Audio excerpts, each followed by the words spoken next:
It was a crisp October night, and the town of Evermore buzzed with the spirit of Halloween. Children roamed the streets in costumes, their laughter echoing down the cobblestone roads. But just beyond the festive noise, perched on a hill at the end of Hollow's End Street, stood the Shrieking House. It was an old, crumbling mansion, infamous for being cursed.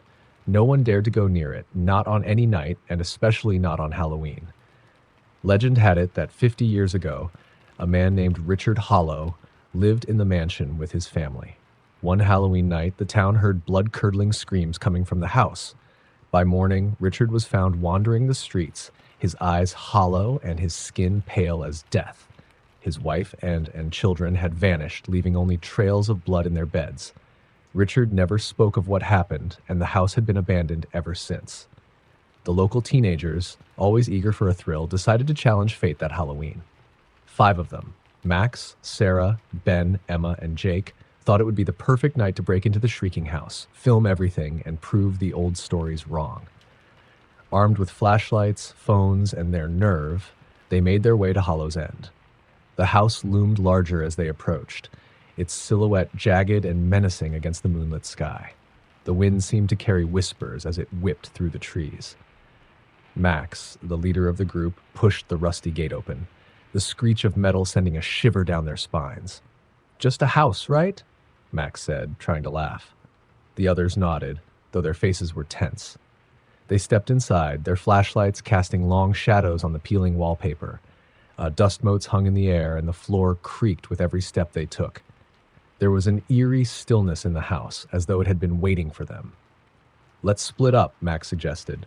"We'll cover more ground that way." Sarah gave him a look. "Have you never seen a horror movie?" Splitting up is literally the worst idea. But Max insisted, and soon they were all wandering different parts of the house. Jake headed to the basement, his footsteps hesitant as the air grew colder with each step. His flashlight flickered, casting brief glimpses of old tools and rusted metal in the corner. Suddenly he heard a soft humming, like a child's lullaby.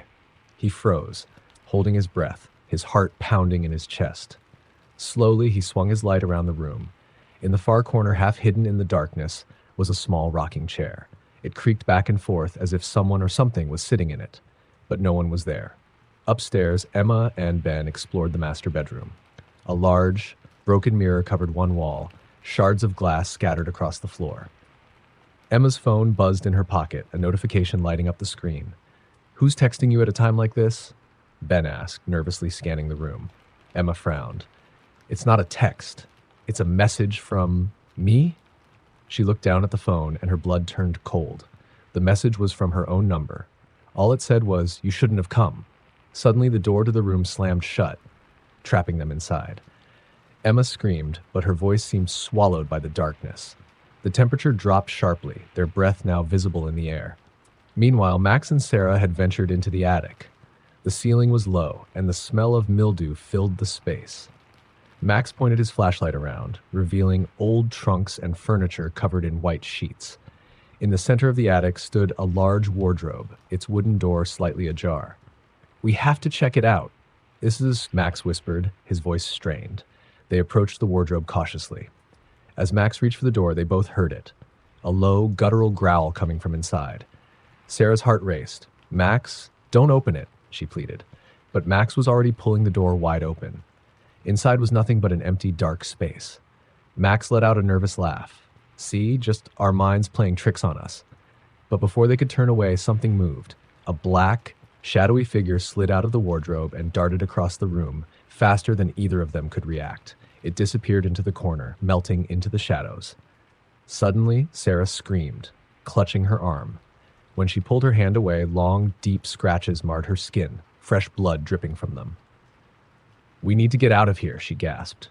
Downstairs, Jake's flashlight died, plunging the basement into total darkness. His hands fumbled for his phone, but before he could turn on the light, something cold brushed against the back of his neck. He whipped around, his heart hammering, but saw nothing.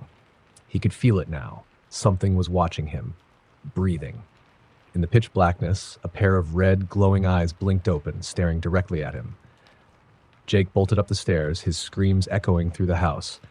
By the time they all reconvened at the front door, panic had set in. Emma's phone continued to buzz with the same message. You shouldn't have come. Ben was pale, trembling. Sarah's arm was still bleeding, and Jake was barely coherent, muttering about the red eyes in the basement. Max pushed at the front door, but it wouldn't budge. They were trapped. The air in the house had shifted. It was suffocating now, thick with something sinister. The walls seemed to pulse, as though the house itself was alive. Suddenly, the whispers started, soft at first, then growing louder. Unintelligible words spoken by countless voices surrounded them. The sound of footsteps echoed from all directions, though no one was there. The floorboards creaked behind them. Slowly, they turned to see a figure standing at the base of the stairs. It was a man, his face pale, his eyes hollow, wearing old-fashioned clothes drenched in blood.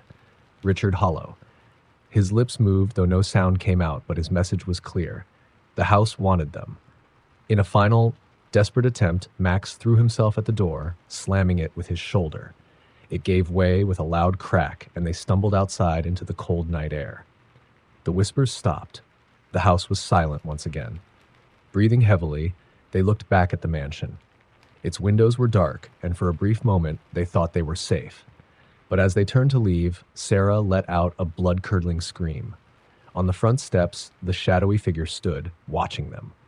It smiled, its red eyes glowing in the night. The house had let them go, but it wasn't finished with them yet. As they ran, the laughter of children faded into the distance, leaving behind the empty street and the house that shrieked with the wind. No one ever saw the 5 teenagers again, but every Halloween night, the sound of their screams can still be heard echoing from Hollow's End. In the small, quiet town of Red Hollow, there was an old legend that no one spoke about openly. A story that lingered just beneath the surface, whispered among older residents, and passed down like a warning. The woods at the edge of town, Blackwood Forest, were said to be haunted, but not by ghosts or wild creatures. There was something far worse. They called it the Watcher. The story goes that decades ago, people started disappearing when they ventured too deep into Blackwood. No bodies were ever found, but strange things began happening. Clothes would be discovered neatly folded in the middle of the forest. Abandoned tents with campfires still burning bright would be left untouched. The missing were never seen again, and soon no one dared enter the woods after dark. But like all warnings, they eventually became stories used to scare children and keep people away from the dense, eerie forest. Few believed in the Watcher anymore, but there were those who still remembered. It was late October, just days before Halloween, when a group of college students, Tom, Lucy, Sam, and Rachel, decided to test the legend. They had grown up in Red Hollow, hearing the tales of the Watcher, and now they wanted to debunk the myth once and for all. It was a joke to them, just an excuse to film a video and get a few thrills. They packed some snacks, cameras, and flashlights, and set off into the woods just before sunset. The forest was silent as they entered, the air cool and thick with mist. The towering trees, gnarled and twisted, blocked out much of the fading daylight, casting long, eerie shadows over the ground. The deeper they went, the more the path seemed to disappear beneath their feet, swallowed by the creeping underbrush. Looks like we're the only ones dumb enough to come out here, Sam joked, trying to shake the uneasy feeling settling over him. Lucy rolled her eyes. It's just a bunch of stories to scare us. There's no Watcher. It's just some old town legend. But as the sun dipped below the horizon, the forest grew darker, and the sense of being watched crept into their minds. It started with small things, branches snapping in the distance, the rustle of leaves though no wind blew. Rachel swore she saw a figure dart between the trees, just beyond her line of sight. You guys hear that? She asked, her voice tight. Tom shook his head, trying to keep things light. Probably just some animal, or a raccoon. Relax. But Rachel wasn't convinced. She kept looking over her shoulder, her flashlight trembling slightly in her hand. Something felt wrong. The deeper they went into the woods, the more oppressive the air became. The silence was suffocating, the kind that made you aware of your own heartbeat pounding in your ears. Suddenly, they came upon a clearing. In the center was a small, dilapidated cabin, barely visible under a canopy of thick vines and moss.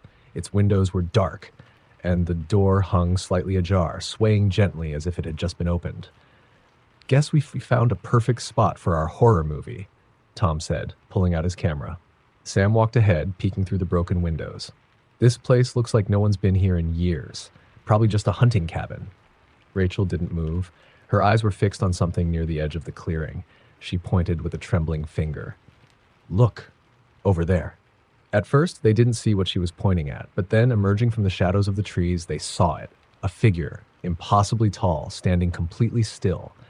It was cloaked in darkness, but its outline was clear. Long, spindly arms that almost dragged along the ground, and a head that seemed too small for its towering body. It had no face, at least not one they could see. "Who the hell is that?" Lucy whispered, her voice barely audible. For a moment, they stood frozen, staring at the figure.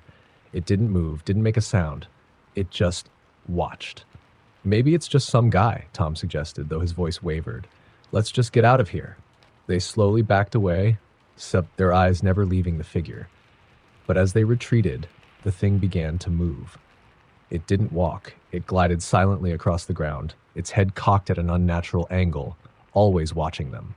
The further they stepped back, the closer it seemed to get. Panic set in.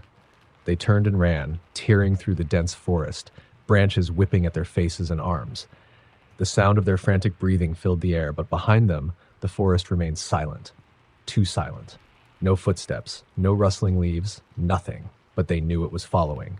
Rachel tripped, falling hard to the ground.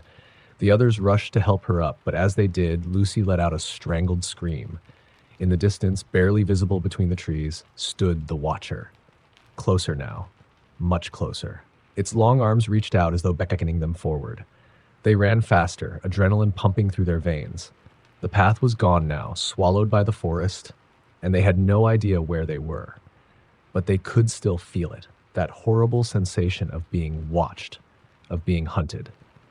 After what felt like hours, they burst through the trees and onto the road leading back to town. They didn't stop running until they reached the nearest house, gasping for breath and drenched in cold sweat. They tried to explain what they had seen, but no one believed them. The sheriff dismissed it as a prank or a trick of the light. But they knew the truth. The Watcher was real, and it was still out there. Over the following days, strange things began happening. Tom's camera, which had been recording during their escape, disappeared from his home. The next morning, he found it sitting on his doorstep, neatly placed as though someone had left it there.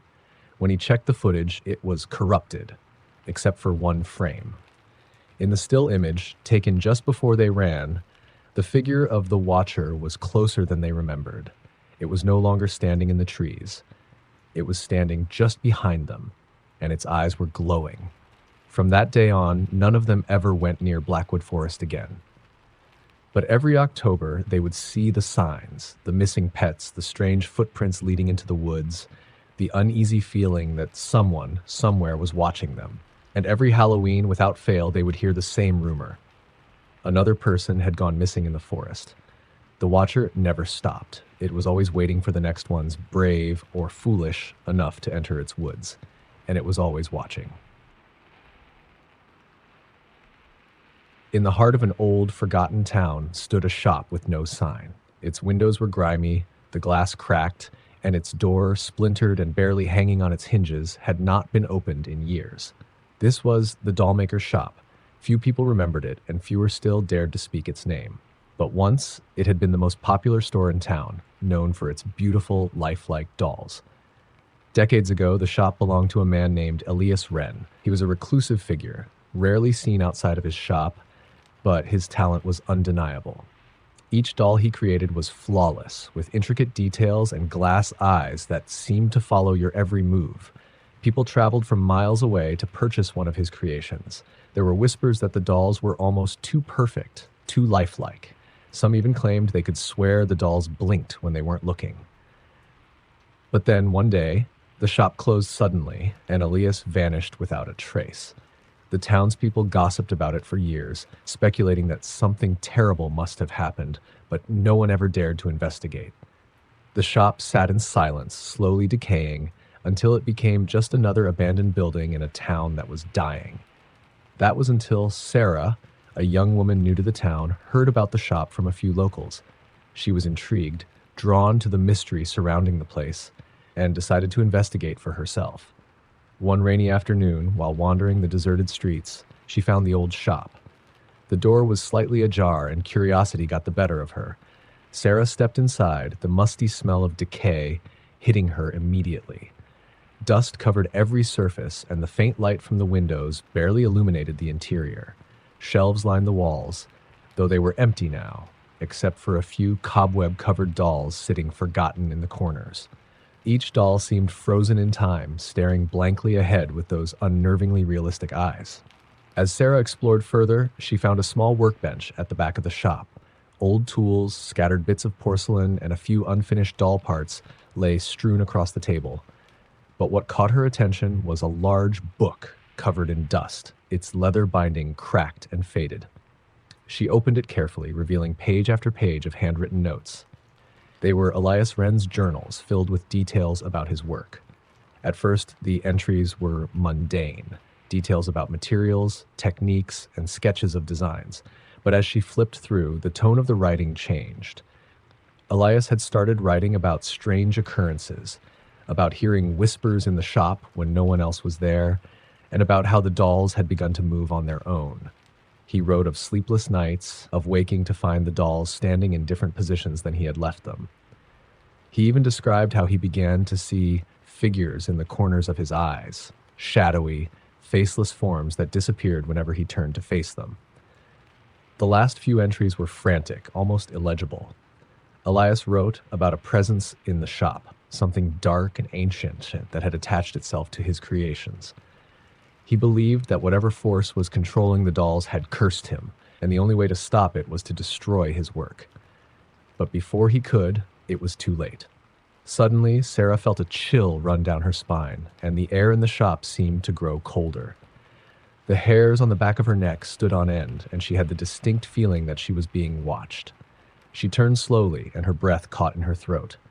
The dolls, the ones that had been sitting on the shelves, covered in dust, were now standing, perfectly still, but in different positions, their heads tilted slightly as though they were watching her. Her heart raced, and she backed away, her foot hitting something on the floor. She looked down and saw a doll she hadn't noticed before, larger than the others, its porcelain face chipped and cracked. Its eyes, wide and glassy, stared up at her with an intensity that made her feel sick. And then she swore. Its mouth twitched. In a panic, she turned to leave. But the door that had been ajar was now shut tight. The shop felt alive, as though the very walls were closing in on her. The sound of tiny footsteps echoed through the room, soft but unmistakable. The dolls were moving. Sarah's breath came in short gasps as she reached for the door, her hands trembling. But before she could open it, she heard a faint whisper. It was coming from the large doll on the floor. "Help me." Sarah froze. The voice was small, almost childlike, but it was unmistakably coming from the doll. It repeated the words, slightly louder this time. "Help me. Please." Against her better judgment, she knelt down to examine the doll more closely. Its eyes, though still fixed in place, seemed to follow her movements. She hesitated, then reached out, touching the cold porcelain of its hand. As soon as she did, the lights in the shop flickered, and the air became thick with an overwhelming sense of dread. Suddenly, a sharp pain shot through Sarah's hand, and she yanked it back. Her skin had turned pale, and it felt as though the life was being drained from her. The doll's eyes were no longer just watching, they were hungry. The whispering grew louder, surrounding her, filling her ears with unintelligible words, and the dolls began to close in around her. Desperately, Sarah stumbled back, knocking over a shelf of dolls. They crashed to the ground, shattering into pieces. But as she looked down, she realized something horrifying. Inside each broken doll, beneath the layers of porcelain, were tiny human bones, fingers, ribs, and skulls, all meticulously hidden within the hollow shells. Sarah's stomach churned and the room spun as she understood. Elias Wren's curse wasn't just a legend. The dolls weren't just dolls. They were prisons. The souls of the people who had disappeared all those years ago were trapped inside, their bodies transformed into perfect, lifelike creations, forever bound to the cursed shop. And now, it wanted her. As the whispers grew deafening, the door to the shop slammed open with a violent gust of wind. Sarah didn't hesitate. She bolted through the doorway, not stopping until she was far from the cursed building. Behind her, the door creaked shut on its own, as though it had been waiting for her to leave. That night, Sarah packed her things and left town, never looking back. But the image of those glassy, lifelike eyes haunted her every dream. And sometimes, in the dead of night, she swore she could hear a voice, faint and distant, whispering her name. The dollmaker's shop remained abandoned, its door always slightly ajar, waiting for the next unfortunate soul to step inside. And on quiet nights, if you stood close enough, you could still hear the soft, pleading whispers of those trapped inside, begging for release from their porcelain prisons. But once the shop had you, it never let you go. The old farmhouse at the edge of town had always been avoided by locals. For years, stories of strange occurrences, eerie noises, and strange lights in the windows had circulated, though no one ever confirmed them. The house had been empty for nearly a decade after the last family mysteriously vanished, leaving everything behind as though they had disappeared into thin air. Dust settled over the furniture, and the windows grew grimy with age, giving the place a sinister, forgotten look. One autumn evening, Megan, a college student visiting her grandparents for the Halloween break, found herself drawn to the house. She had always been curious about the stories and legends surrounding it. It seemed like the perfect dare, a way to prove to her friends and herself that it was just another abandoned house with a few exaggerated ghost stories attached. Despite her friends' protests, Megan decided to explore the house on her own. Armed with a flashlight and her phone, she walked the half-mile to the farmhouse just as the sun was setting. The air was crisp, and a chill ran through her as she approached the creaking gate. The trees around the property were bare, their skeletal branches swaying in the cold wind, casting long shadows across the yard. The front door was unlocked, hanging slightly open as though waiting for her. She pushed it open slowly, the hinges groaning loudly in protest. Inside, the air was stale, filled with the smell of mildew and dust. Her flashlight illuminated the room in a shaky, narrow beam, revealing old, forgotten furniture covered in sheets. The floor creaked beneath her feet as she stepped farther inside. Megan's footsteps echoed through the house as she moved from room to room, finding nothing out of the ordinary except for an overwhelming sense of being watched. Every time she passed a mirror, she felt a tugging sensation in her gut, as if something was wrong. But she couldn't put her finger on it. The largest mirror was in the upstairs hallway, an ornate, full-length piece that stood against the wall at the end of the corridor. Its silver frame was tarnished with age, and the glass was foggy and streaked with grime, yet it seemed to glow faintly in the dim light of the flashlight. Megan approached it cautiously, drawn to its strange presence. As she stood before it, she felt the air around her grow cold. Her breath fogged in front of her, and for the first time since entering the house, she felt a pang of genuine fear. She reached out and wiped the dust from the glass, revealing her reflection, or what she thought was her reflection. Megan stared into the mirror, but something wasn't right. The person staring back at her wasn't quite her. The reflection moved a fraction of a second slower than she did, its eyes just a little too dark, its expression just a little too off. She lifted her hand to touch the mirror, but before her fingers could make contact, the reflection's hand twitched on its own, moving before hers. Her heart pounded in her chest. Then it smiled. Megan froze. The thing in the mirror grinned at her, wide and malevolent, though her own face remained frozen in terror. She stumbled back, tripping over her feet as the reflection stepped forward, pressing its hands against the glass as if it were trying to get out. The mirror rippled, like water disturbed by a stone, and the reflection's fingers began to push through. Panicking, Megan turned to run, but the door to the hallway slammed shut on its own, the sound reverberating through the house. She could hear footsteps, her own footsteps, echoing in the room behind her, as if her reflection had stepped out of the mirror and was now following her. She turned back, and to her horror, the thing that had been her reflection was no longer confined to the glass. It stood in the hallway, twisted and distorted, with black, empty eyes that stared right through her. Its skin was pale, almost translucent, and its smile stretched unnaturally across its face, too wide for any human mouth. "Don't go," it whispered, its voice soft and mocking, mimicking her own. Megan backed away, her hands trembling as she fumbled for the doorknob, but the door wouldn't budge. The reflection moved closer, its long, spindly fingers reaching out as though it wanted to touch her. Its smile grew wider, the corners of its mouth tearing, revealing sharp, blackened teeth. Desperate, Megan ran down the hallway, looking for any escape. She burst into a room at the end of the corridor, slamming the door shut behind her. Her hands shook as she barricaded it with a chair, but deep down, she knew it wouldn't hold for long. The air in the room was colder now, and the shadows seemed to writhe and twist around her. She turned and found herself facing another mirror. This one was smaller, hanging on the wall above a dusty dresser. The surface was cracked, the fractures spidering out from the center. In it, she saw herself again, only this time her reflection was weeping, dark tears streaming down its face as it mouthed words she couldn't hear. The door creaked, and she could hear the slow, deliberate footsteps approaching from the hallway. The creature, the reflection, was coming for her. She could feel it, that sense of dread crawling up her spine like ice. She backed away, her eyes flicking between the door and the mirror. Then the reflection in the cracked glass stopped crying. It stared at her with wide, pleading eyes and whispered, "Help me!" Megan's heart skipped a beat. Was it really her? Had she been trapped in the mirror and the thing outside was something else? Her mind raced, unable to comprehend what was happening.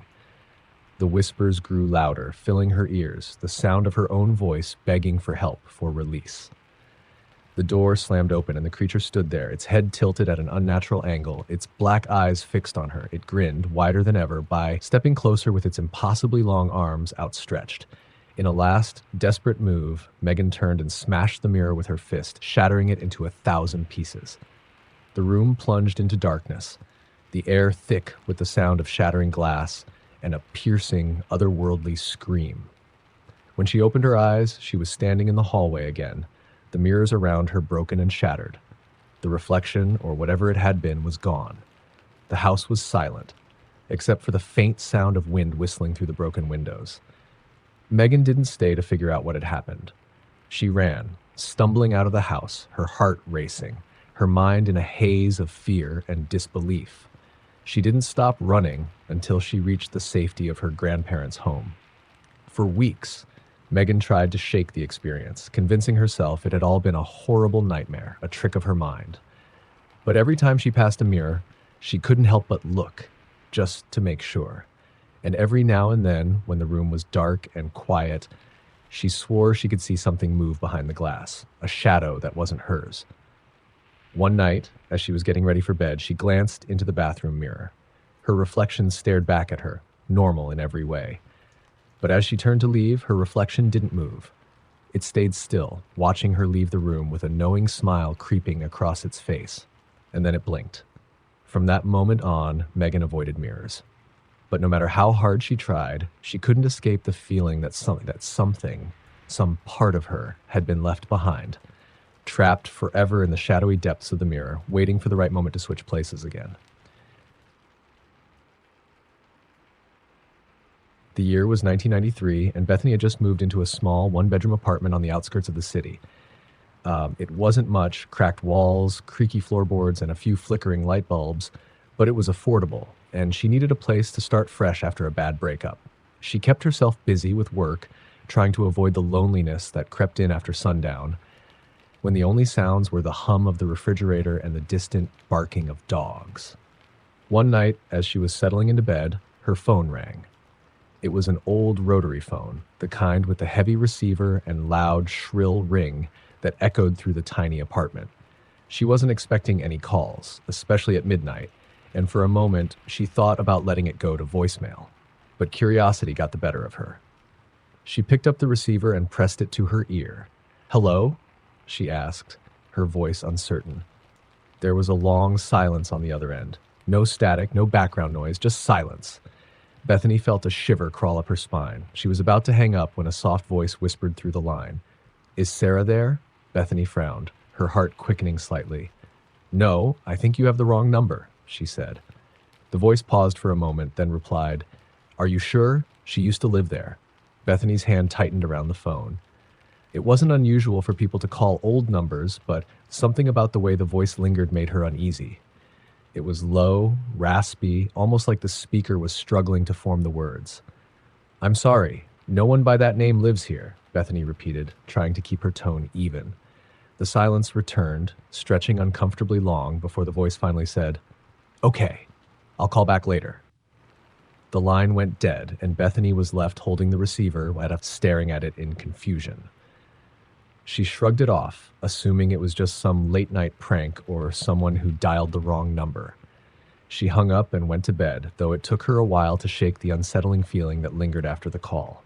The next night, around the same time, the phone rang again. Bethany felt her chest tighten as she glanced at the clock, 12:03 a.m. She hesitated this time, but eventually reached for the phone, the shrill ringing growing more persistent by the second. "Hello?" she answered, her voice a bit sharper than before. Again, there was silence. Then the same soft, raspy voice came through. "Is Sarah there?" Bethany's blood ran cold. It was the same caller, the same question. A chill spread through the room, and for a moment she couldn't find her voice. "No," she said finally, her voice trembling. "I told you, no one by that name lives here." The voice on the other end let out a long, slow breath. "She used to live there," it whispered again, more insistent this time. Bethany felt a knot form in her stomach. "Who is this?" she demanded, trying to sound brave, though her heart was pounding in her chest. There was no response, just the sound of faint breathing on the other end of the line. After what felt like an eternity, the voice whispered, "I'll call back later." The line clicked, and the dial tone buzzed in her ear. Bethany hung up the phone, her hands shaking. She spent the rest of the night lying awake, every creak and groan of the apartment sending her imagination spiraling. Who was this Sarah? Why were they calling her at midnight? She considered reporting it to the police, but what could she say? Someone was calling her, asking for a person who no longer lived there. It didn't seem serious enough to warrant an investigation. The calls continued every night for the next week. Always at midnight, always the same question. "Is Sarah there?" Bethany stopped answering after the third call, but it didn't stop the phone from ringing. The constant sound was driving her mad, filling her small apartment with a sense of dread that never seemed to lift. She tried unplugging the phone one night, thinking that would finally put an end to it. But at 12:03 a.m., she was jolted awake by the sound of the phone ringing again. She stared in disbelief at the unplugged phone, ringing shrilly in the darkness, taunting her. Her throat tightened with fear. Terrified, she reached for the receiver and with a trembling hand lifted it to her ear. She didn't say anything this time, she just waited. Silence. Then, after a long, agonizing pause, the voice whispered again, "Is Sarah there?" Bethany's heart was pounding so hard she thought it might burst out of her chest. "Who are you?" she whispered, barely able to get the words out. The voice chuckled softly, a dry, rasping sound that made her skin crawl. "You're in her room, aren't you?" Bethany froze. Her blood turned to ice as the words sank in. She didn't know anything about the previous tenant, hadn't bothered to ask the landlord. But the thought of someone knowing the layout of her apartment, knowing where she was, sent waves of terror crashing through her. "I'll call back later," the voice said, and the line went dead. Bethany didn't sleep that night. She sat in bed, clutching a kitchen knife, her eyes darting around the dark corners of the room. Every shadow seemed to move. Every sound felt like it was coming closer. She couldn't shake the feeling that someone, or something, was in the apartment with her. The next morning, she went straight to the landlord. She demanded to know who had lived in her apartment before her, desperate for some kind of explanation. The landlord sighed, looking uncomfortable. "Look, I didn't want to bring it up because it's a bit of a tragic story," he said. "The woman who lived there before you, her name was Sarah. She passed away in the apartment. It was ruled an accident, but, well, some folks around here think it wasn't. She died late one night, around midnight. No one really knows what happened. After that, no one wanted to live in the place. You're the first tenant we've had in years." Bethany's blood ran cold. She felt sick to her stomach, a wave of nausea washing over her as the pieces clicked into place. Sarah had lived there, and she had died there. That night, Bethany sat in her apartment, waiting. She knew the call would come, and part of her wanted to be ready. The clock struck midnight, and like clockwork, the phone rang. She stared at it, her breath shallow, her hands shaking. This time, she didn't reach for it. The ringing stopped after the third ring. A moment of silence hung in the air, and Bethany dared to hope that maybe it was over. But then, from the darkness of her bedroom, she heard it, the soft, raspy voice coming from the shadows. Is Sarah there? Bethany's heart seized in her chest. Slowly, she turned toward the sound, her eyes wide with terror. In the corner of the room, just barely visible in the dim light, stood a figure. Pale, thin, with dark, empty eyes that seemed to bore into her. The figure's lips twisted into a horrible grin as it whispered again, "I've come back!" Bethany screamed, but no one heard her. The phone kept ringing long into the night, even after she was gone, just as it had for Sarah.